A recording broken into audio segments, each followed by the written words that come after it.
अस्सलाम वालेकुम। हाँ जी मेरे भाई, ये देख लें, कल तस्वीर वगैरह तो मैं निकाल ली थी, लिखाई भी कर ली उल्लू के खून से इसके ऊपर।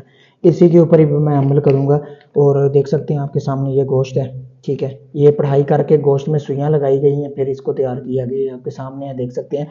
अभी ये मजीद और भी गोश्त पड़ा हुआ है, इन सब में सुइयाँ लगनी है पढ़ाई करके। ठीक है, तो ये सुइयाँ लगेंगी। इसके अलावा 10 किलो गोश्त जो है वो साइड पे मैंने रखा हुआ है, वो भी करवा के लाया था। वो भी दुश्मन के लिए, जिन्नात को तोहफा देना होता है, उनकी दावत करनी होती है, क्योंकि मैं करता हूँ मुअक्कलाती अमल।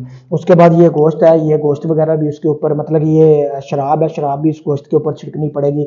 और ये खंजीर की हड्डी है, मैंने इसके ऊपर लगाई गई है उसके लिए खास। ये अमल शुरू करने से पहले मैंने वीडियो बनाई है, अभी काफ़ी सारा सामान इधर आना है। ये बिल्कुल भी छोटा सा सामान है, ये वो सामान नहीं है, मतलब कम है, जिसके साथ हमने अमल करना है। ये बखोर वगैरह मैंने साथ चलाए हुए हैं, आपके सामने है, देख सकते हैं। ठीक है, बाकी इंशाल्लाह जितने दिन का मैंने टाइम दिया, अभी मैंने अमल शुरू नहीं किया, रात का टाइम है, जितने दिन का टाइम दिया उतने दिन में मैं आपको अमल गारंटी के साथ करके दूंगा। और 11 दिन के अंदर अंदर आपका दुश्मन कन्फर्म हलाक होगा। मैंने कोई पहली मरतबा अमल नहीं करना, आप बेफिक्र हो जाएं।